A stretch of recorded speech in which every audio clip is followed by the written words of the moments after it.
में स्पेशली जो है वो बताया जा रहा है कि हम जो है वो मॉडर्न हिस्ट्री को देखेंगे, भारत के विभिन्न गवर्नर और जो है वो गवर्नर जनरल और वायसराय से पीवाईक्यू को हम देखने वाले हैं। ये उम्मीद करती हूँ कि आगामी जितने भी एग्ज़ाम हो इससे जो है वो प्रश्न बार-बार पूछे गए हैं। चलिए स्टार्ट करते हैं, देखते हैं। भारत में जो ब्रिटिश काल में निम्नलिखित में से आपका किसके कार्यकाल में पहली बार जनगणना हुई थी? तो आपका लॉर्ड मेयो के समय हुआ था, सी राइट हो जाएगा। यहाँ देख सकते हैं भारत में जो है वो ब्रिटिश काल में पहली जनगणना 1872 में लॉर्ड मेयो के कार्यकाल में हुई थी। 1881 में लॉर्ड रिपन के समय से प्रत्येक 10 वर्ष के अंतराल पर जो वो जनसंख्या का नियमित आकलन प्रारंभ हुआ, जो आज भी आपका जारी है। वर्ष 2011 की जनगणना भारत की 15वीं जनगणना है। स्वतंत्र भारत की यह जो है 7वीं जनगणना आप देख सकते हैं। अगला आप देखेंगे कि किसने जो है वो आपका सिंध जो है विजित करके उसका अधिकरण किया, तो ये जो है वो नेपियर हो जाएंगे, तो सी राइट हो जाएगा। यहाँ देख सकते हैं कि सिंध के जो है उत्तराधिकारी के विवाद में अंग्रेज सेनापति चार्ल्स नेपियर के द्वारा इसमें हस्तक्षेप किया गया और जब अमीरों ने इसका जो विरोध किया तो उसके विरुद्ध आपका युद्ध शुरू कर दिया।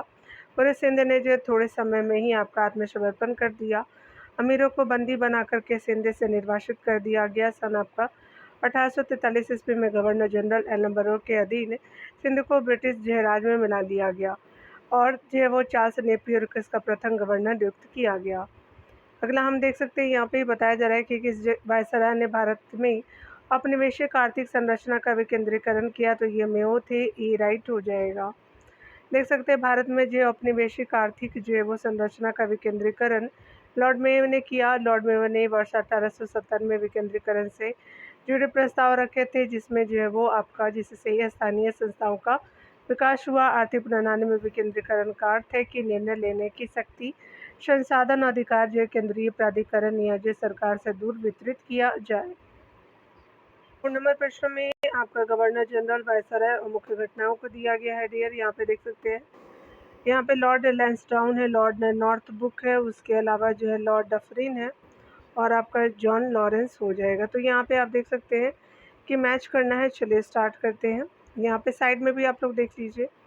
अगर पहले पॉइंट में बात करें तो आपका कलकत्ता, बम्बई और मद्रास में उच्च न्यायालय की स्थापना की। उसके अलावा जो है वो इंडियन काउंसिल एक्ट ऑफ 1892 हो जाएगा और जो है वो अगला अतिथि एंग्लो वर्मा युद्ध हो जाएगा। पंजाब में कुका आपका आंदोलन हो जाएगा। तो इस तरह से आप देख सकते हैं कि यहाँ पे जो है वो डी राइट हो जाएगा। सामने सामने देख लेंगे, 1 का 2, 2 का 4 और 3 का जो है 3 और 4 का 1 हो जाएगा। यहाँ पे आप सामने सामने देख लेते हैं। अगर बात करें गवर्नर जनरल वायसराय की, तो जो है वो लॉर्ड लैंसडाउन की बात करें तो 1888 का टाइम पीरियड 1894 तक चलता है। आपका इंडियन काउंसिल एक्ट 1882 जो पारित किया जाता है, 92 पारित किया जाता है। उसके अलावा लॉर्ड नॉर्थब्रुक जो वो 1872 से 1876 हो जाएगा। पंजाब में कुका आंदोलन हो जाएगा। लॉर्ड डफरिन 1884 से 1888 हो जाएगा। तृतीय एंग्लो और वर्मा युद्ध हो जाएगा। जॉन लॉरेंस 1864 से 1868 का टाइम है। कलकत्ता, बम्बई, मद्रास में उच्च न्यायालय की स्थापना की गई। देख सकते हैं लॉर्ड कर्जन के संदर्भ में आपका कौन सा आपका कथन सत्य है। तो अंग्रेजी साम्राज्य को ग्रेनाइट की चट्टान पर स्थापित करना फर्स्ट बिल्कुल राइट हो जाएगा। दूसरा है कि कलकत्ता निगम जो है वो अधिनियम की घोषणा, तो सेकंड भी राइट हो जाएगा। तो यहाँ पे जो है बोथ आपका जो है फर्स्ट और सेकंड जो है वो बिल्कुल राइट हो जाएगा। ये जो है राइट हो जाएगा। लॉर्ड कर्जन जिसका टाइम पीरियड 1899 से 1905 ईस्वी का है, भारत का सर्वाधिक लोकप्रिय वायसराय था। यहाँ देख सकते हैं कलकत्ता निगम अधिनियम की घोषणा इसके समय में हुई थी। इसने जो अंग्रेजी साम्राज्य को सुदृढ़ करने हेतु काफ़ी जो वो प्रयास किया। अंग्रेजी जो है वो साम्राज्य को ग्रेनाइट की जो है वो चट्टान पर स्थापित करने का प्रयास किया। इसके समय में तिब्बत में यंग हस्बैंड के जो है नेतृत्व में आपका सैन्य अभियान जो वो भेजा गया। किचनर ने जो है वो विवाद के कारण किचनर से जो है विवाद के कारण लॉर्ड कर्जन ने त्यागपत्र दे दिया था। अगला आप देख सकते हैं कि लॉर्ड जो है वो लिटन निम्नलिखित में से किसी से संबंधित नहीं है। तो स्पेशली स्ट्रेची कमीशन उनके टाइम ही आया था। लॉर्ड लिटन के टाइम शस्त्र जो है वो अधिनियम 1878 उसी के समय आया था। वर्नाकुलर प्रेस एक्ट भी था। एल्बर्ट बिल जो है वो उसके समय नहीं हुआ था। तो आपका जो है वो यहाँ पे डी जो है वो असत्य हो जाएगा। लॉर्ड लिटन का संबंध जो है वो आपका एल्बर्ट बिल से नहीं है। एल्बर्ट अपील 1883 ईस्वी में प्रस्तावित एक जो वो विवादास्पद विधेयक था, जिसमें जो वो पृष्ठ भारतीय न्यायाधीशों को यूरोपीय न्यायाधीशों की सुनवाई करने की अनुमति देने की मांग की गई थी। पहले केवल यूरोपीय आपका न्यायाधीश ही यूरोपीय अपराधियों की सुनवाई कर सकते थे। एल्बर्ट बिल को जो है वो तत्कालीन वायसराय लॉर्ड रिपन ने पेश किया था। लॉर्ड लिटन के समय में 1878 ईस्वी में सर रिचर्ड स्ट्रेची की अध्यक्षता में अकाल आयोग की स्थापना की गई थी। 1878 ईस्वी में ही जो वो शस्त्र अधिनियम तथा वर्नाकुलर प्रेस एक्ट जो पारित हुआ। देख सकते हैं अगला, यहाँ पे देख सकते हैं ब्रिटिश वायसराय को क्रमानुसार लगाइए तो लॉर्ड अलिगन पहले है, फिर जो वो लॉर्ड जॉन लॉरेंस हो जाएंगे 4, फिर जो है वो 3 लॉर्ड जो है नॉर्थबुक हो जाएंगे और लैंसडाउन जो लास्ट में हो जाएगा। तो आपका जो है वो 4, 3, 2, 1 राइट हो जाएगा। तो यहाँ पे देख सकते हैं फर्स्ट जो है बिल्कुल राइट हो जाएगा। वायसराय और कार्यकाल को देख लेते हैं ब्रिटिश वायसराय का। तो लॉर्ड लिटन प्रथम का जो है वो 1862 से 1863 का जो है टाइम पीरियड है। लॉर्ड जॉन लॉरेंस का 1864 से 69 है। लॉर्ड नॉर्थबुक का 1872 से 1876 है। लॉर्ड लैंसडाउन का 1888 से 1894 हो जाएगा। यहाँ देख सकते हैं निम्नलिखित में कौन से आपका कथन सही है। वो कार्नवालिस प्रणाली के अधीन आपका जो है वो जिले 20 से 30 वर्ग मील के थानों या जो पुलिस अधिकारिता में विभाजित थे। तो फर्स्ट बिल्कुल राइट है डी। अगला देख सकते हैं इनमें से हर जो है एक थाना दरोगा के नाम से अभिहित एक सरकारी अधिकारी के अधीन होता था। अगला देख सकते हैं यहाँ पे कि दरोगा प्रणाली मद्रास में 1812 में आपका शुरू की गई थी। दरोगा जिला मजिस्ट्रेट द्वारा नाम निर्दिष्ट आपका किया जाता था। तो यहाँ पे स्पेशली आप देख सकते हैं कि 1, 2 और 4 जो है राइट है, यानी कहने का मतलब कि फर्स्ट राइट है, सेकंड राइट है और आपका फोर्थ राइट हो जाएगा, यानी जो है वो ये फोर्थ वाली पॉइंट आपकी राइट हो जाएगी। ठीक है, तो 3 राइट नहीं है। यहाँ पे देख सकते हैं कि यहाँ पे डी जो है वो बिल्कुल राइट हो जाएगा। कार्नवालिस प्रणाली के अधीन जिले जो 20 से 30 वर्ग मील के थानों या पुलिस अधिकारियों में विभाजित थे।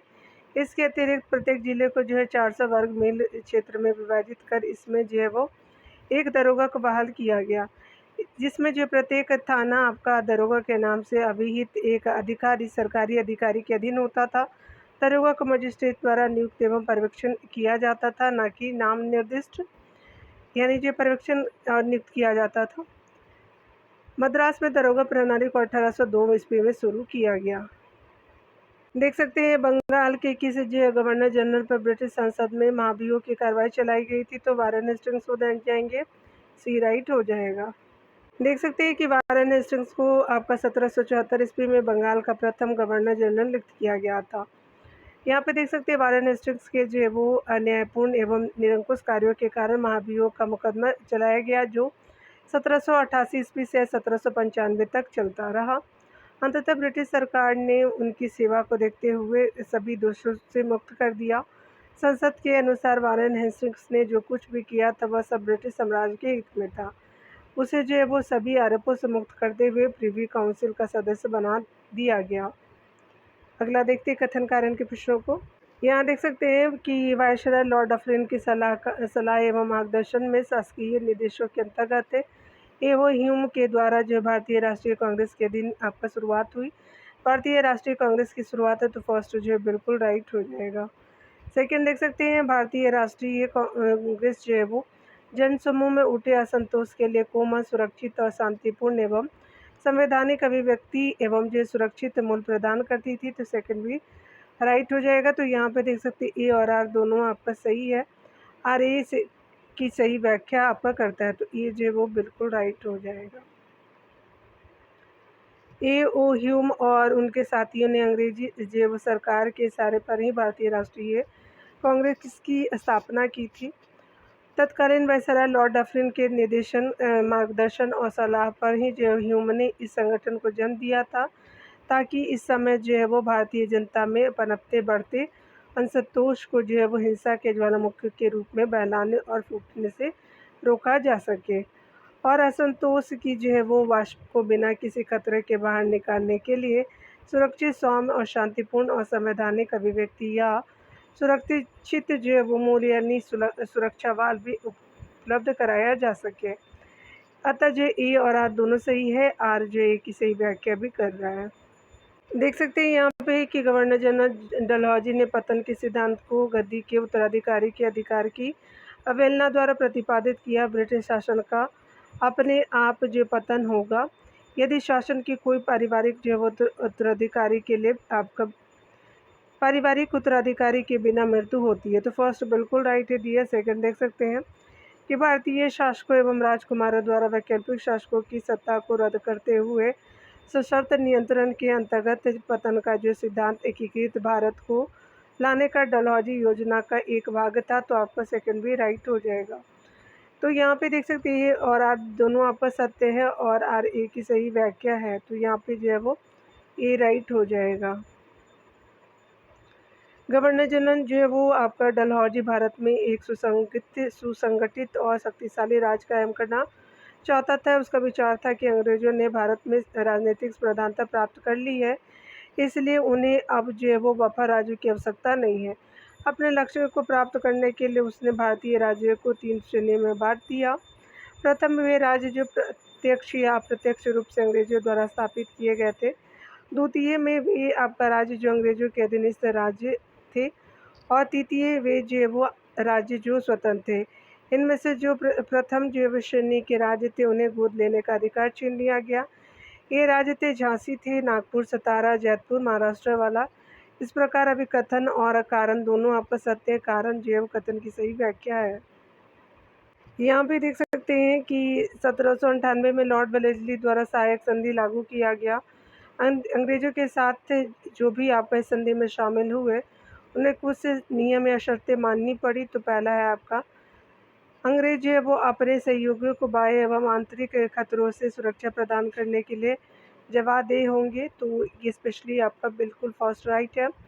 अगला है सहयोगियों के क्षेत्र में एक ब्रिटिश सशस्त्र जो वो दल तैनात किया जाएगा जिसके रख रखाव का संसाधन जो वो सहयोगी प्रदान करेगा। तो सेकंड भी राइट है डियर। थर्ड देख सकते हैं कि सहयोग आपका किसी अन्य जो वो शासन के साथ समझौते या युद्ध बिना अंग्रेजों की अनुमति के नहीं करेगा। तो थर्ड भी राइट है। अगला है कि असहमति आपका होने पर सहयोगी कभी भी संधि से अलग हो सकता है। तो आपका जो है फोर्थ राइट नहीं है। फर्स्ट, सेकंड एंड थर्ड जो है वो बिल्कुल करेक्ट ऑप्शन हो जाएगा। तो अकॉर्डिंग टू ऑप्शन आपका सी राइट हो जाएगा डियर।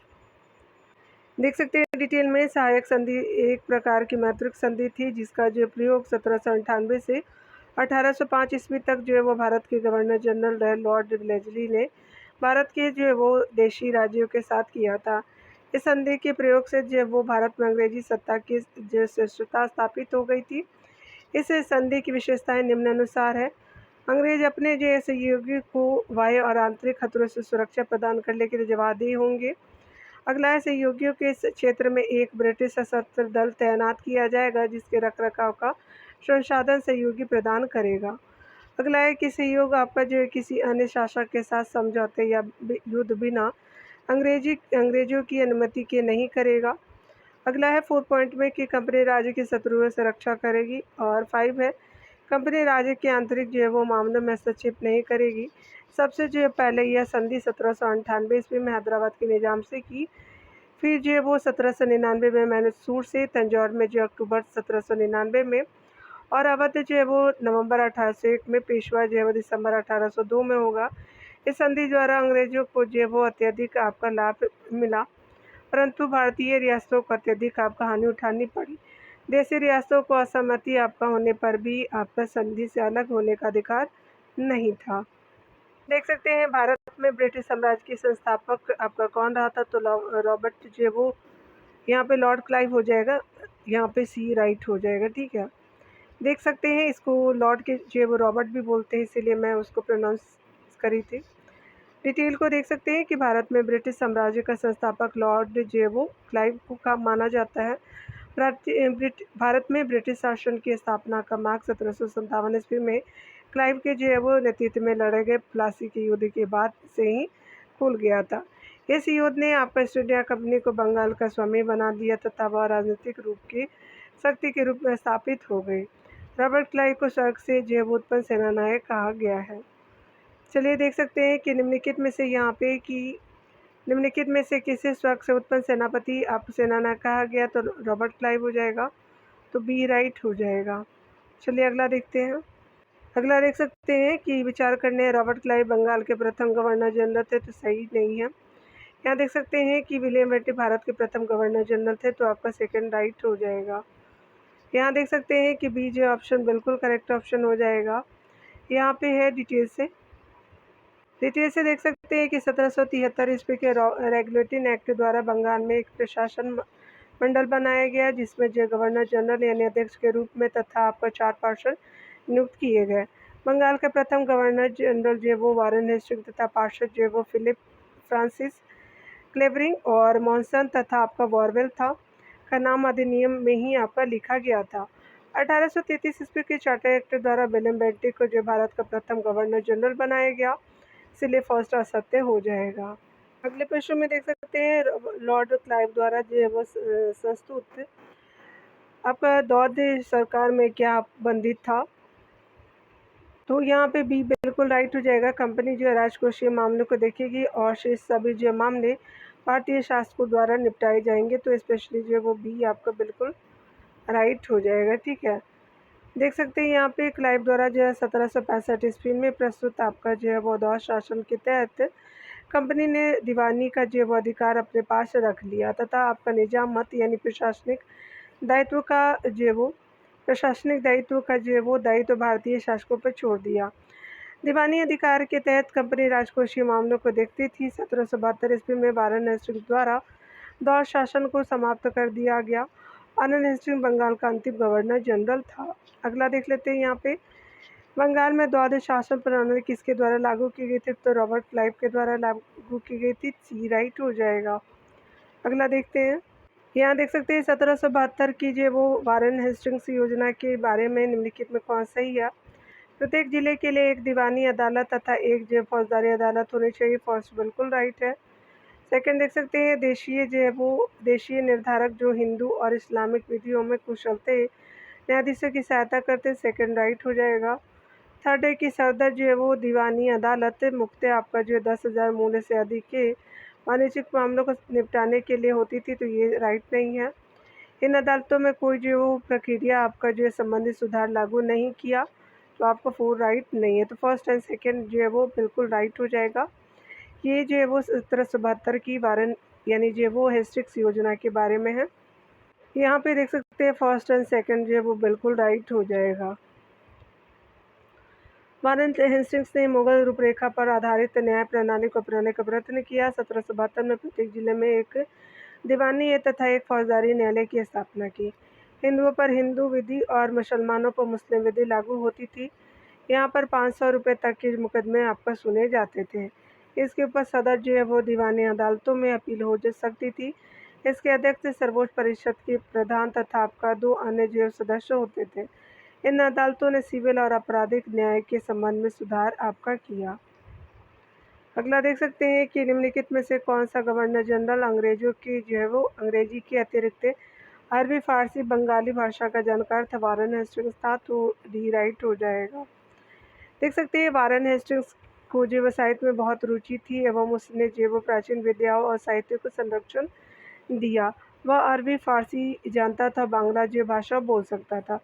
उसने चार्ल्स विल्किंसन द्वारा अनुवादित श्रीमद् भगवत गीता की जो वो प्रस्तावना लिखी। वारेन हेस्टिंग्स ने ही जो है वो बंगाल में दौर शासन को समाप्त किया था।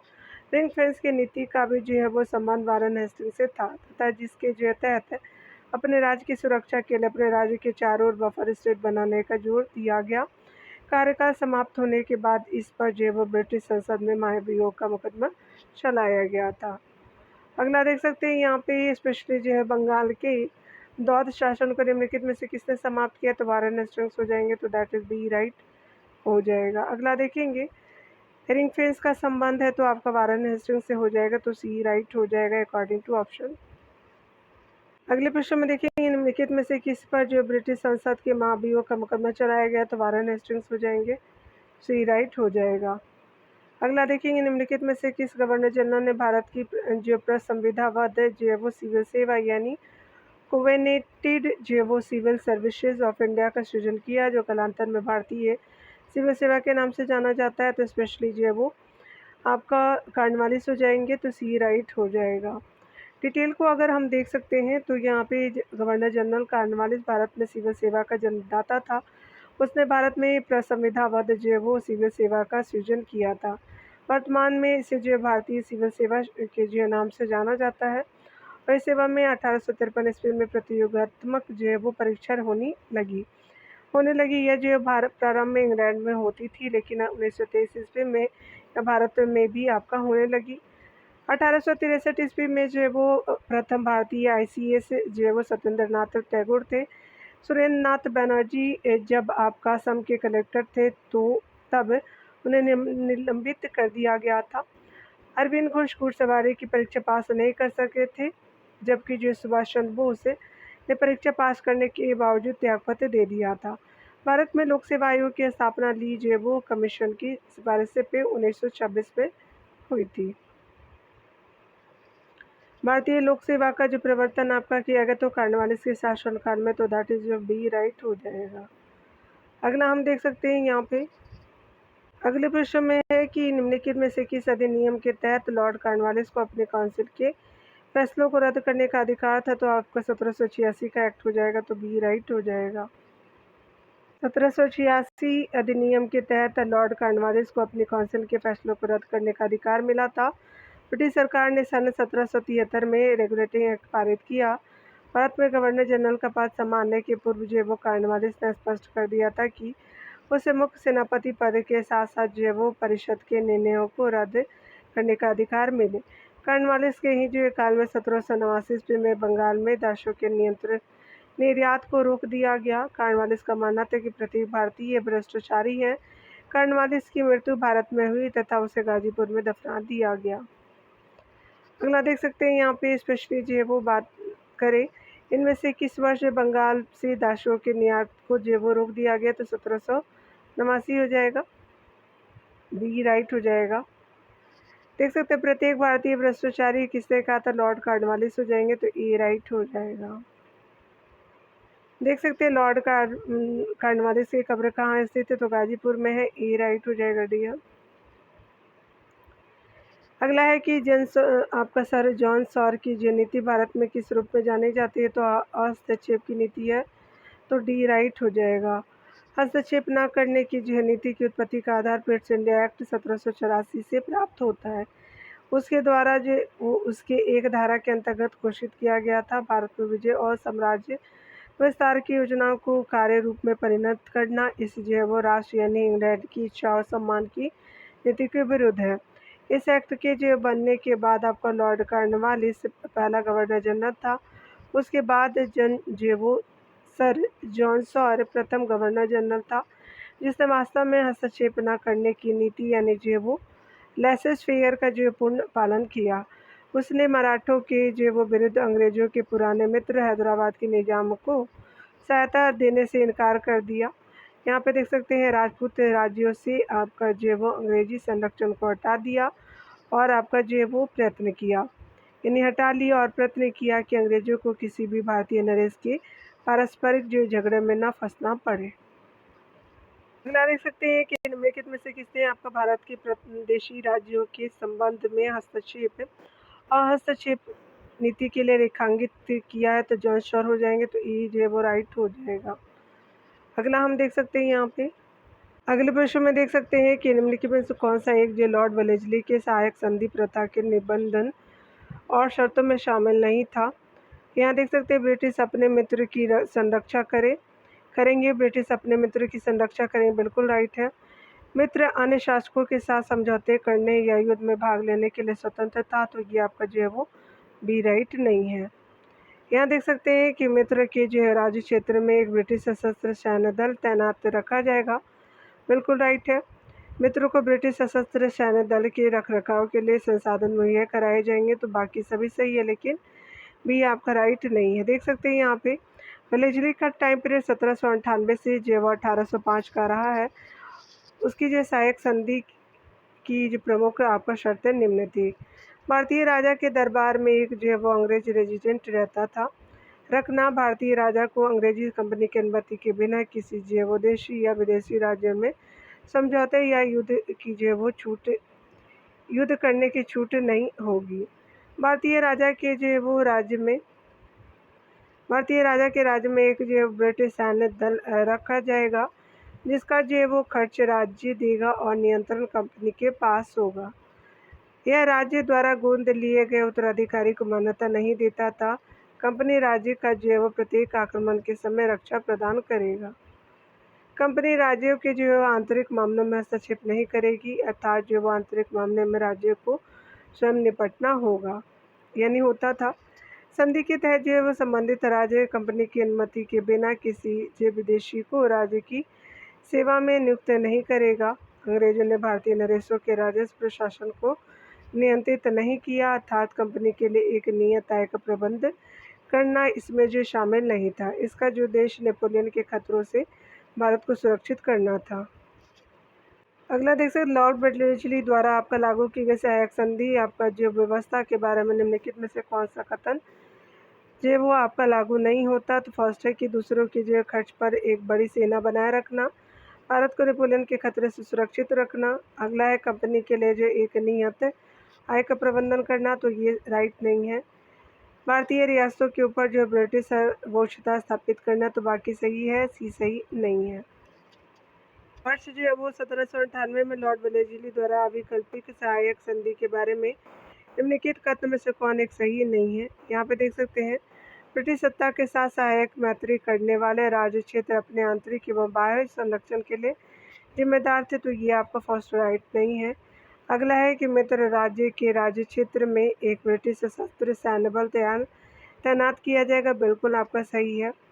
अगला है कि मित्र राज्य द्वारा अपने राज्य क्षेत्र में ब्रिटिश सैन्य दल के अनुरक्षण के लिए संसाधन उपलब्ध कराया जाना था, तो आपका जो है वो सही है, याद रखिएगा। यहाँ पे सही कथन जो है वो आपका ए नहीं था, यानी जो है वो फर्स्ट राइट नहीं है डियर।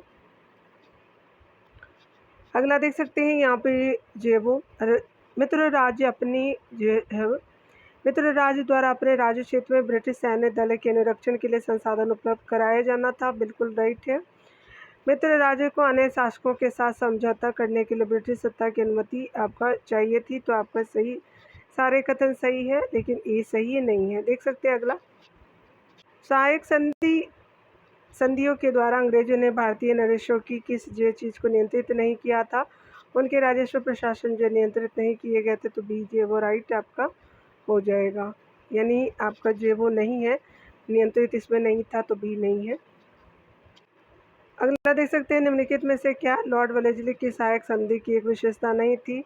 किसी जो है वो बाहरी खतरे से संधिबद्ध जो राज्य की सुरक्षा के लिए ब्रिटिश से जिम्मेदार थे, बिल्कुल राइट है। अगला देख सकते हैं कि संधिबद्ध जो राज्य को ब्रिटिश शासन के सहयोग के बिना सभी जो आंतरिक खतरों से अकेले आपका निपटना होता था, तो याद रखिएगा यहाँ पे जो है वो बी जो वो राइट नहीं है, ठीक है।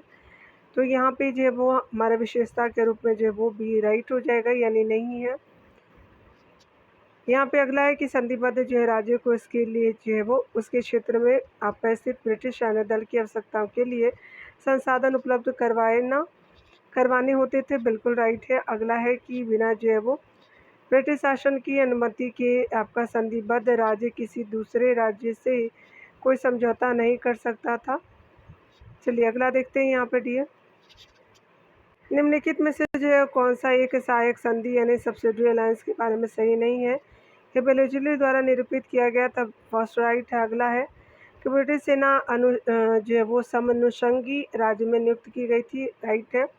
यह समनुषंगी राज्य के लिए गोद लिए गए उत्तराधिकारी की मान्यता नहीं देता था, तो सी जो है वो आपका सही नहीं है, याद रखिएगा। यहाँ पे जो है सी राइट नहीं है। यहाँ पे देख सकते हैं सहायक संधि जो वो व्यवस्था यानी सब्सिडरी अलायंस किसके लिए अभिकल्पित की गई थी, तो ये स्पेशली जो है वो आपका लॉर्ड वेलेस्ली हो जाएगा, तो ए जो है वो राइट हो जाएगा। वेलेस्ली के शासन के संबंध में निम्नलिखित तथ्यों पर विचार कीजिए डियर। यहाँ पे देख सकते हैं वेलेस्ली के शासन के 6 वर्षों में आपका कंपनी के कुल जो है व्यय का 42.5% हिस्सा सेना के लिए था, फर्स्ट बिल्कुल राइट है। सेकंड देख सकते हैं वेलेस्ली के प्रशासनिक उपाय जो है वो कंपनी के मामलों तक सीमित थे और उनका जो है वो इनका भारतीय शासन परिवारों के लिए व्यवसायिक और सैन्य मामले में कोई आपका लेना देना नहीं था। तो यहाँ पे देख सकते हैं फर्स्ट जो है वो राइट नहीं है, याद रखिएगा। तो यहाँ पे जो है वो फर्स्ट राइट हो जाएगा। लॉर्ड वेलेस्ली 1798 से 1805 का टाइम पीरियड है के द्वारा सहायक संधि की नीति यानी 1797 में प्रारंभ की गई और सर्वप्रथम हैदराबाद के निजाम ने इसे स्वीकार किया। इस तरह वेलेस्ली के पूर्व जो है कंपनी का उद्देश्य केवल व्यावसायिक हितों को साधना था, लेकिन वेलेस्ली के काल में प्रशासनिक उपाय केवल कंपनी के मामलों तक सीमित नहीं रह गए, बल्कि वह भारतीय शासकों के सैन्य एवं जो है वो अन्य मामलों में हस्तक्षेप भी कर रहा था। लॉर्ड वेलेस्ली के शासन में कंपनी के कुल व्यय का 42.8% हिस्सा सेना के लिए था। वेलेस्ली के प्रसारवादी रवैये ने सैन्य जो है वो खर्चों को बढ़ा दिया। इसी समय नेपोलियन के आक्रमण का भी भय था, जिसे रोकने के लिए उसने जो है वो सहायक संधि का प्रयोग किया, यानी फर्स्ट आपका राइट हो जाएगा। अगला देख सकते हैं यहाँ पे कि अगर हम बात करें उस समय जब नेपोलियन की शक्ति के सामने यूरोप के साम्राज्य धराशायी हो रहे थे, नीचे दिए गए गवर्नर जनरल में से किस एक ने भारत में जो है वो ब्रिटिश पताका फहराया रखा था? तो लॉर्ड वेलेस्ली हो जाएगा। तो सी राइट हो जाएगा। ईस्ट इंडिया कंपनी का जो है राजपूत राज्यों से सहायक संधि करने का मुख्य उद्देश्य था तो अंग्रेजों की प्रभुसत्ता स्थापित करना। तो डी जे वो राइट हो जाएगा। देख सकते हैं ब्रिटिश ईस्ट इंडिया कंपनी के गवर्नर जनरल लॉर्ड वेलेस्ली द्वारा भारतीय राजपूत से सहायक संधि का मुख्य उद्देश्य भारत में अंग्रेजों की इस प्रभुसत्ता को स्थापित करना था। हेस्टिंग्स मराठों को समाप्त करना चाहता था, अतः वह जो है राजपूत रियासतों को अपना मित्र और मराठों को प्राकृतिक शत्रु मानता था। चलिए अगला देखते हैं यहाँ पे कि निम्न में से जो है वो आपका सहायक संधि स्वीकार नहीं की गई थी इंदौर के होलकर राज्य ने। तो आपका जो है बी राइट हो जाएगा। देख सकते हैं सहायक संधि आपका प्रणाली गवर्नर जनरल लॉर्ड वेलेस्ली से संबंधित है। 1798 से लेकर 1805 का टाइम पीरियड है। सहायक संधि जो है वो स्वीकार करने वाले राज्य थे हैदराबाद 1798 में, प्रथम भारतीय राज्य था मैसूर 1799 में, तंजा 1799 में, 1801 में जो है वो आपका अवध है, पेशवा 1802 में, बरार के भोसले 1803 में, सिंधिया जो 1804 में, जोधपुर जो है वो आपका प्रथम राजपूत राज्य था, जयपुर, बूंदी, भरतपुर आदि हो जाएंगे। इंदौर के होलकरों ने सहायक संधि स्वीकार नहीं की थी। अंग्रेजों द्वारा 1765 में जो वो सर्वप्रथम आपका अवध के नवाब से सहायक संधि किया गया था। इस संधि के द्वारा कंपनी ने निश्चित आपका धन के बदले उसकी सीमाओं की रक्षा करने का वचन दिया था। सहायक संधि को जो है वो स्वीकार करने वाला पहला भारतीय शासक तथा अवध का नवाब हो जाएगा। ये राइट हो जाएगा। अगला देख सकते हैं कि निम्नलिखित में से जो है वो प्रथम भारतीय राज्य कौन सा था जिसने लॉर्ड वेलेस्ली की सहायक संधि पे हस्ताक्षर किया था? तो फर्स्ट जो है वो इंडियन स्टेट आपका हैदराबाद था। तो बी राइट हो जाएगा। अगला देख सकते हैं यहाँ पे कि निम्नलिखित राजपूत राज्यों में से कौन जो है वो सर्वप्रथम संधि के द्वारा ब्रिटिश से जो है राजनीतिक प्रभाव में आया था? तो जोधपुर हो जाएगा। तो दैट इज डी राइट हो जाएगा। यहाँ देख सकते हैं लॉर्ड वेलेस्ली की सहायक संधि को स्वीकार करने वाला पहला मराठा सरदार था पेशवा बाजीराव द्वितीय। तो ई जो है वो बिल्कुल राइट हो जाएगा। पेशवा बाजीराव द्वितीय सहायक संधि स्वीकार करने वाला प्रथम मराठा सरदार था। मराठा साम्राज्य 5 जो है वो बड़े सरदारों का एक महासंघ था। पूना का पेशवा, बड़ौदा का गायकवाड़, ग्वालियर का सिंधिया, इंदौर का होलकर और नागपुर के भोसले। पेशवा इस महासंघ का नाम मात्र का प्रमुख था। ये सभी सरदार आपसी जो है झगड़ों में कट मर रहे थे और बढ़ते हुए अंग्रेजों के खतरे से बेखबर थे। लॉर्ड वेलेस्ली ने बार बार पेशवा और सिंधिया के आगे सहायक संधि का प्रस्ताव रखा था, लेकिन दूरदर्शी नाना फडणवीस ने इस जाल में फंसने से इनकार कर दिया था। लेकिन 25 अक्टूबर 1802 को दिवाली के दिन होलकर ने पेशवा और सिंधिया की मिली जुली सेना को हरा दिया, यानी जो वो होलकर ने। उसके अलावा जो है वो कायर पेशवा बाजीराव द्वितीय भाग करके जो वो अंग्रेजों की शरण में पहुंच गया। वर्ष 1802 में पेशीन की जो है वो सहायक संधि पर हस्ताक्षर कर दिया गया। यहाँ देखेंगे वेलेस्ली ने कलकत्ता में फोर्ट विलियम कॉलेज की स्थापना किस लिए की गई थी? तो स्पेशली जो है वह ब्रिटिश जो है वो नागरिकों को भारत में प्रशासन हेतु प्रशिक्षित करना चाहता था। तो डी जो है वो बिल्कुल राइट हो जाएगा। फोर्ट विलियम कॉलेज की स्थापना जो है वो 10 जुलाई 1800 को हुगली नदी के पूर्वी तट पे स्थित कलकत्ता में लॉर्ड वेलेस्ली ने की। इस कॉलेज की स्थापना का मुख्य उद्देश्य भारत में आने वाले ब्रिटिश अधिकारियों को प्रशासनिक सुलभता के लिए स्थानीय भाषा और भारत की ज्ञान मीमांसा, व्यापार, व्याकरण, संस्कृति, धार्मिक ज्ञान का प्रशिक्षण प्रदान करना था। यहाँ देख सकते हैं बेल्लौर का जो विद्रोह किसे गवर्नर जनरल के समय हुआ था, तो ये आपका सर जॉर्ज बार्ले हो जाएंगे, तो दैट इज डी राइट हो जाएगा। बेल्लौर में सिपाही विद्रोह 1806 में गवर्नर जनरल सर आपका जॉर्ज बार्ले के समय 1805 से 1807 में हुआ था। यहाँ देख सकते हैं भारत आंग्ल नेपाल आपका युद्ध किसके शासनकाल में हुआ था, तो लॉर्ड हेस्टिंग्स हो जाएगा, तो बी राइट हो जाएगा। वर्ष 1814 से 1816 की अवधि में लॉर्ड हेस्टिंग्स के काल यानी 1813 से 23 में लॉर्ड जेवो आंग्ल नेपाल युद्ध हुआ और वर्ष 1813 में यानी 1816 में मार्च के समय में सौगाली यानी सुगौली की संधि हुई। इस संधि के फलस्वरूप गढ़वाल, कुमाई, तराई के जो प्रदेश अंग्रेजों को मिले, नेपाल ने सिक्किम से जो है वो अपना अधिकार छोड़ दिया। नेपाल सरकार ने काठमांडू में अंग्रेजी रेजिमेंट रखना स्वीकार किया। इससे अंग्रेजों को शिमला, मसूरी, अल्मोड़ा, रानीखेत, लैंसडाउन, पौड़ी, नैनीताल आपका जो स्थान मिले। सुगौली की संधि 1816, तो यहाँ पे 1815 दिया हो, तो कोई भी विकल्प सही नहीं है। देख सकते हैं कि निम्नलिखित अधिकारियों का संबंध जो वो ठगी की जो है वो दमन से था, तो स्लीमैन हो जाएंगे, तो दैट इज जो बी राइट हो जाएगा। 1833 के चार्टर एक्ट द्वारा जो लॉर्ड विलियम बेंटिक भारत के प्रथम गवर्नर जनरल नियुक्त किया गया। उसने जो है वो उसने कर्नल स्लीमैन को ठगों के विरुद्ध कार्रवाई करने के लिए नियुक्त किया था। स्थानीय रियासतों को भी जो इस अभियान में सम्मिलित होने के लिए आमंत्रित किया गया। उसने लगभग 1500 ठगों को आपका बंदी बना लिया। अनेक ठगों को जो है वो फांसी दे दी गई और शेष को आजीवन निर्वासित कर दिया गया। 1837 के जो संगठित रूप में आपका ठगों का अंत हो गया। Governor general Lord William Bentinck ने कुशासन के आधार पर मैसूर राज्य का जो विलय अंग्रेजी जो साम्राज्य में कर लिया था।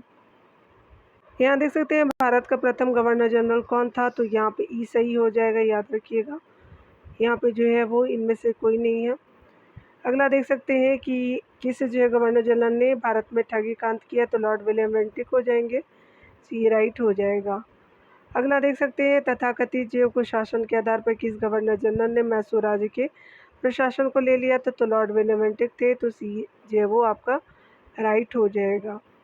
अगला देखते हैं कि किसने कहा था कि बेंटिक ने प्राच्य निरंकुशता में आपका ब्रिटिश स्वतंत्रता की जो है वो भावना भर दी, तो ये स्पेशली जो है वो लॉर्ड मैकाले हो जाएंगे, तो स्पेशली आपका जो है वो बी राइट हो जाएगा। विलियम बेंटिक को 1828 में लॉर्ड एमहर्स्ट का उत्तराधिकारी नियुक्त किया गया। बेंटिक एक कट्टर जो है वो उदारवादी था और वह उन्हीं आदर्शों से प्रेरित हुआ था जिसने इंग्लैंड में सुधारों के आपका युग का सूत्रपात हुआ। लॉर्ड मैकाले के प्रशंसात्मक शब्दों में जो कलकत्ते में जो उनकी प्रतिमा पर खुदे थे, बेंटिक ने प्राच्य स्वैच्छाचारिता में अंग्रेजी स्वतंत्रता की भावना को भर दिया। यहाँ देख सकते हैं यहाँ पे जो है वो टाइम पीरियड है चार्ल्स मेटकॉफ का। चार्ल्स जो है वो मेटकॉफ इन दिनों भारत का गवर्नर जनरल था। 1835 से 36 हो जाएंगे, तो ये राइट हो जाएगा। यहाँ देख सकते हैं Charles Metcalfe Lord William Bentinck के बाद 1835-36 तक भारत का स्थापन गवर्नर जनरल था। उसने भारतीय समाचार पत्रों से कठोर प्रतिबंध हटा लिया, जिसके कारण उसे समाचार पत्रों का मुक्तिदाता कहा जाता है। उसी के समय आगरा नई प्रेसिडेंसी बनी। मेटकॉफ ने ही कहा था कि भारत की जो वो ग्राम व्यवस्था छोटे छोटे गणतंत्र है। अगला देख सकते हैं कि निम्नलिखित में से आपका किसने भारतीय समाचार पत्रों को कठोर नियंत्रण से मुक्त किया, तो ये चार्ल्स मेटकॉफ हो जाएंगे, तो आपका जो है वो सी राइट हो जाएगा।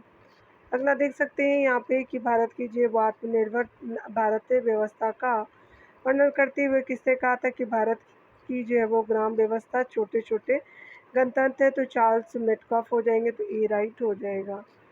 अगला देख सकते हैं यहाँ पे कि किस जो वो गवर्नर जनरल के कार्यकाल में ब्रिटिशों ने सिंध पर विजय प्राप्त की, तो लॉर्ड एलम्बरो हो जाएंगे, तो दैट इज बी राइट हो जाएगा। यहाँ देख सकते हैं लॉर्ड एलनबरो के कार्यकाल में सिंधों ने आपका ब्रिटिशों ने सिंध पर जो विजय प्राप्त किया। 1842 ईस्वी में एलनबरो की भारत के गवर्नर जनरल के पद पर नियुक्ति हुई। एलनबरो ने आपका चार्ल्स नेपियर की जो वो सिंध में कंपनी का रेजिमेंट नियुक्त किया तथा उसे जो वो सैनिक एवं सैनिक शक्तियों का अधिकार भी दिया गया। नेपियर ने अगस्त आपका जो 1843 में सिंध के उत्तराधिकारी संघर्ष का फायदा उठा करके सिंध को पूर्ण जो वो रूप से ब्रिटिश साम्राज्य में मिला लिया। एलनबरो के ही जो काल में भारत में जो 1843 के एक्ट के तहत दास प्रथा को समाप्त किया गया था। यहाँ पे देख सकते हैं कि निम्नलिखित में से किस जो गवर्नर जनरल ने भारत में दास प्रथा को समाप्त किया था, तो लॉर्ड एलनबरो हो जाएंगे, बी राइट हो जाएगा। देख सकते हैं सिंध विलय के समय भारत का गवर्नर जनरल कौन था, तो लॉर्ड एलनबरो हो जाएंगे, तो डी जो है वो राइट हो जाएगा। अगला आप देख सकते हैं यहाँ पे कि निम्नलिखित में से जो है कौन सा जोड़ा गवर्नर जनरल से सम्मिलित है। लॉर्ड एलनबरो सिंध का विलय आपका जो है वो सी राइट हो जाएगा। अगला देख लेते हैं यहाँ पे डी चलिए। यहाँ है कि डलहौजी को आधुनिक भारत का निर्माता माना जाता है क्योंकि वह सुधार लाया था तथा कई क्षेत्रों में शुरुआत की। निम्नलिखित में से कौन सा एक जो है उसकी सुधार योजना में से नहीं था, तो शैक्षणिक जो है वो सुधार बिल्कुल रहे हैं। रेल मार्गों का जो है वो निर्माण एवं तार और डाक सेवाओं की शुरुआत भी थी। अगला है लोक निर्माण आपका जो है वो विभाग की स्थापना भी दी थी। भारतीय श्रमिकों की स्थिति को सुधारने के लिए कारखाना अधिनियम, तो आपका जो है वो डी जो है वो राइट नहीं है। भारतीय श्रमिकों की जो वो स्थिति को सुधारने के लिए कारखाना अधिनियम 1881 लॉर्ड रिपन के जो वो समय लागू हुआ था। लॉर्ड डलहौजी आपका 1848 से 56 तक भारत में ब्रिटिश राज्य का गवर्नर जनरल था। उसका शासनकाल व्यक्तिगत सिद्धांत यानी डॉक्ट्रिन ऑफ लैप्स के लिए प्रसिद्ध थी। उसने भारत में शैक्षणिक संबंधी सुधारों के लिए 1894 में 1854 में वुड डिस्पैच के लिए जो वो वुड डिस्पैच के द्वारा आधुनिक पाश्चात्य शिक्षा प्रारंभ किया। इसने 16 अप्रैल 1853 में भारत में जो सर्वप्रथम रेल बम्बई और थाने के बीच चलवाई। ग्रेट आपका इंडियन पेनिनसुला रेलवे ने सर्वप्रथम रेल सेवा भारत में प्रारंभ की, इसलिए डलहौजी को भारत में रेलवे का जनक माना जाता है। 1854 में आपका पोस्ट ऑफिस एक्ट पारित कर भारत में पहली बार डाक टिकट का प्रचलन शुरू करवाया।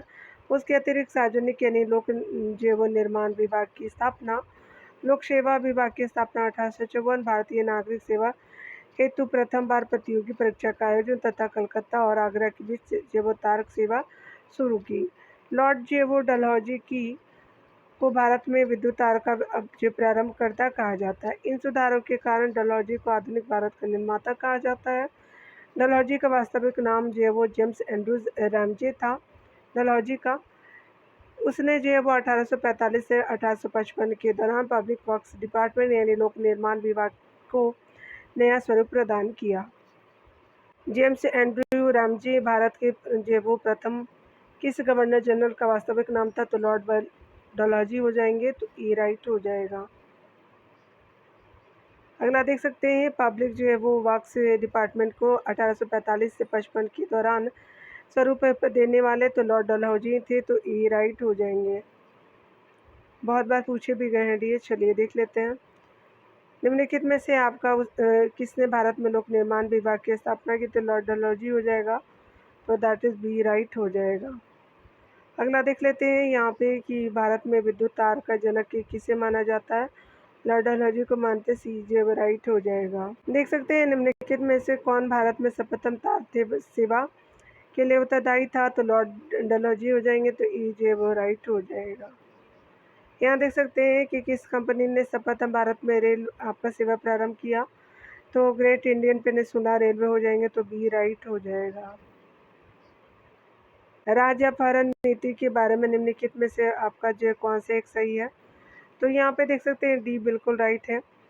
इसने भारतीय राज्यों का समामेलन अनिवार्य बना दिया। अगर उत्तराधिकारी को गोद लिया जाए जाना ब्रिटिश प्राधिकारी द्वारा अनुमोदित न हुआ हो, तो ये स्पेशली जो है वो डी जो है वो राइट हो जाएगा। लॉर्ड डलहौजी का शासनकाल उसके जो है वो राज हड़प नीति के कारण अधिक याद किया जाता है। उसने विलय की नीति को नियोजित और क्रियान्वित किया। इस नीति के द्वारा भारतीय राज्य का सम्मिलन यानी विलय उस दशा में अनिवार्य बना दिया गया जब ब्रिटिश सरकार संबंधित रियासत गोद लेने को अनुमोदित न करे। उसने उत्तराधिकारी के अभाव में सतारा यानी 1848 में जयपुर और संबलपुर 1849 में, बघाट जो 1850 में, झांसी 1853 में, रानी लक्ष्मीबाई और नागपुर को 1854 ईस्वी में ब्रिटिश राज में मिला लिया गया। यहाँ ध्यान देने वाली बात है कि आपको डलहौजी द्वारा राज्य अपहरण की नीति केवल आपका हिंदू राज पर ही लागू किया गया था। गोद प्रथा जो निषेध का सिद्धांत किस पर लागू किया गया, तो सिर्फ हिंदू राजाओं पे, तो ई जो है वो राइट हो जाएगा।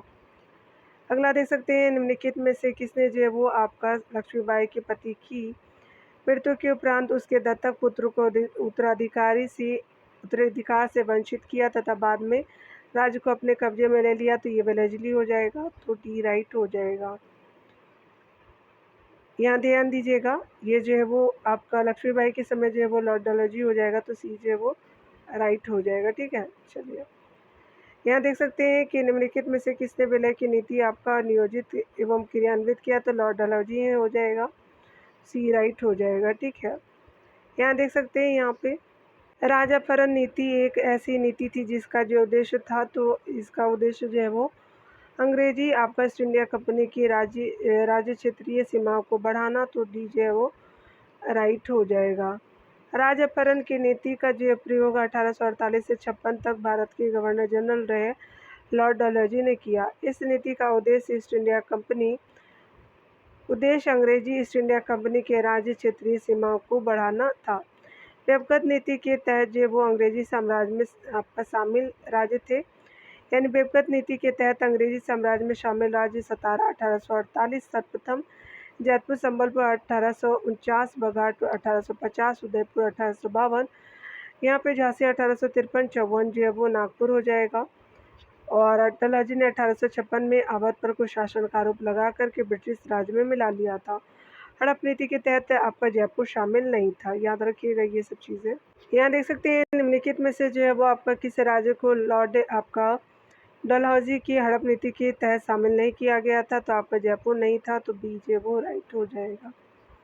अगला देख सकते हैं, निम्नलिखित राज्यों में से कौन सा एक राज्य अपहरण नीति के अंतर्गत लॉर्ड डलहौजी द्वारा सर्वप्रथम राज में मिला लिया गया था, तो आपका सतारा हो जाएगा, तो दैट इज जो वो डी राइट हो जाएगा। यहाँ पे देख सकते हैं स्थान और जो अंग्रेजी विलय का विषय बताना है, तो आपका जो है वो देख सकते हैं संबलपुर 1849 हो जाएगा, सतारा जो 1848 हो जाएगा, अवध जो है वो आपका 1856 हो जाएगा, 4 और झांसी 1853 हो जाएगा। तो यहाँ पे 2143 बी राइट हो जाएगा। बघाट की बात करें तो यहाँ पे देख सकते हैं कि बघाट रियासत का ब्रिटिश में विलय कब हुआ था, 1850 में हुआ था, तो बी जो है वो राइट हो जाएगा। यहाँ पे देख सकते हैं कि स्पेशली अधोलिखित युग में से कौन जो वो आपका सम्मिलित है, तो 1856 जो वो अवध का विलय है, तो आपका सी राइट हो जाएगा। अगला देख सकते हैं यहाँ पे कि भारत में ब्रिटिश जो है वो शासन के दौरान निम्नलिखित राज्यों पर जो विचार कीजिए। सबसे पहले जो है वो आपका सतारा हो जाएगा, उसके बाद संबलपुर, झांसी लास्ट में हो जाएगा, तो 321 राइट हो जाएगा, सी राइट हो जाएगा डियर। अगला देख सकते हैं, यहाँ पे देख सकते हैं विलय के सिद्धांत के तहत निम्नलिखित राज्यों के विलय पर विचार कीजिए, उन्हें कालक्रम जो है वो व्यवस्थित कीजिए। सबसे पहले जो है वो सतारा हो जाएगा, फिर जो है वो बघाट हो जाएगा 1850 में 13, फिर उदयपुर 1852 हो जाएगा 4, और झांसी 1853 हो जाएगा, तो 2 हो जाएगा, तो 1342 आपका जो है वो सी बिल्कुल करेक्ट ऑप्शन हो जाएगा। देख सकते हैं यहाँ पे अगर बात करें डलहौजी की जो हड़प नीति के अंतर्गत में किस जो राज्य को हस्तगत करने के निर्णय को डायरेक्टरों की जो वो सभा ने अनुमोदित नहीं किया था, तो ये आपका करौली नहीं था, आपका बाकी सभी थे, संबलपुर थे, उदयपुर और सतारा थे, तो डी सही नहीं है। डलहौजी ने अपने हड़प नीति के अंतर्गत जो राजपूत राज्य यानी करौली 1855 को हस्तगत करने का निर्णय लिया था, जिसे आपका डॉक्टरों की सभा ने अनुमोदित नहीं किया था। यहाँ देख सकते हैं कि निम्नलिखित में से कौन सा ब्रिटिश अधिकारी अवध को ब्रिटिश साम्राज्य में शामिल किए जाने के पक्ष में नहीं था, तो स्लीमैन नहीं थे, तो डी जे वो ये राइट हो जाएगा। देख सकते हैं 1848 ईस्वी में कर्नल स्लीमैन को आप लखनऊ में रेजिडेंट के रूप में भेजा गया। स्लीमैन ने कुशासन के विस्तृत विवरण भेजे तथा परंतु आपका स्लीमैन विलय के पक्ष में नहीं था। वह चाहता था कि प्रशासन का अधिक से अधिक कार्य अंग्रेजों द्वारा ही आप पर चलाया जाए। तो उसका विचार था कि यदि हम अवध का विलय कर लेते हैं तो हमारे नाम पर कलंक लग जाएगा और हमारा नाम हमें 1 दर्जन अवधों से भी अधिक प्रिय है। हम एक देव के समान हैं। यदि हम अपनी शक्ति का देव के रूप में प्रयोग नहीं करेंगे तो हम सारे भारत की दृष्टि में गिर जाएंगे। 1854 में स्लीमैन के स्थान पर जेम्स आउट्रम को अवध का रेजिडेंट बनाया गया था। आउट्रम की रिपोर्ट के आधार पर कुशासन का आरोप लगा करके अवध का विलय आपका ब्रिटिश साम्राज्य में कर लिया गया। अगले प्रश्न में देखेंगे निम्नलिखित में से कौन अवध का ब्रिटिश रेजिडेंट था जब अवध का ब्रिटिश साम्राज्य में विलय हुआ, तो आपका जेम्स आउट्रम हो जाएंगे, तो ए राइट हो जाएगा। देख सकते हैं कि ब्रिटिश शासन द्वारा कुशासन का वो बहाना लेकर के निम्नलिखित प्रांतों में किसी एक का शासन हटा दिया गया, तो आपका अवध हो जाएगा, तो ए राइट हो जाएगा। अगला देखेंगे सिक्किम का वो भारत में विलय आपका किसने किया था, तो ये आपका लॉर्ड डलहौजी था, सी राइट हो जाएगा। लॉर्ड डलहौजी 1848 में भारत यानी गवर्नर जनरल बनकर के भारत आया था। लॉर्ड डलहौजी के समय में अंग्रेजों द्वारा प्राप्त की गई महत्वपूर्ण सफलताएं इस प्रकार है। द्वितीय आंग्ल सिख युद्ध 1848 से 49 तथा पंजाब का ब्रिटिश साम्राज्य में विलय 1849 हो जाएगा। महाराजा दिलीप सिंह को पेंशन दे दी गई और इस युद्ध के विषय में अंग्रेजों ने कहा था कि सिखों ने युद्ध मांगा है, यह युद्ध प्रतिशोध सहित लड़ा जाएगा। लॉर्ड डलहौजी ने सिक्किम पर 2 अंग्रेज डॉक्टरों के साथ दुर्व्यवहार का आरोप लगा करके उस पर अधिकार कर लिया। 1850 ईस्वी में लोअर बर्मा और पीगू वो ब्रिटिश साम्राज्य में विलय आपका डलहौजी के समय में ही आपका किया गया था। अगले प्रश्न में हम देख लेते हैं यहाँ पे कथन कारण के प्रश्न में 1856 में वो नवाब वाजिद अली शाह को उनके क्षेत्र में कुशासन होने के तर्क पर गद्दी से उतार करके आपका कलकत्ता निर्वासित कर दिया गया। दूसरा देख सकते हैं कि नवाब पर यह अभियोग था कि वे विदेशी मुखिया और तालुकदारों पर नियंत्रण पाने में असमर्थ रहे, तो सेकंड भी राइट है डियर। तो फर्स्ट एंड सेकंड दोनों आपका कथन वो आपका राइट है। कथन सेकंड वो फर्स्ट का सही स्पष्टीकरण है, तो ए इस तरह से राइट ऑप्शन हो जाएगा। डिटेल से देख सकते हैं लॉर्ड डलहौजी अवध को हड़पने के लिए वो बहाने ढूंढ रहा था। वह अवध साम्राज्य का वर्णन करते हुए कहता है कि एक चेरी एक दिन हमारे मुंह में आकर के गिरेगा। उससे पहले तो नवाब पर आरोप लगाया कि वह विद्रोही आपको मुखिया और तालुकदारों पर नियंत्रण पाने में असमर्थ रहा है। फिर नवाब पर कुशासन का आरोप लगाकर 1856 में अवध को अंग्रेजी साम्राज्य में मिलाकर के नवाब को कलकत्ता निर्वासित कर दिया। अवध का विलय डलहौजी की सबसे वो गंभीर राजनीतिक भूल थी। अतः दोनों आपका कथन सही है और कथन दूसरा आपका फर्स्ट का सही स्पष्टीकरण भी है। तो आज 86 नंबर प्रश्नों तक हमने देखा डियर। मिलते हैं अगले वीडियो के साथ। खुद का ख्याल रखिए, पढ़ते रहिए। Take care dear.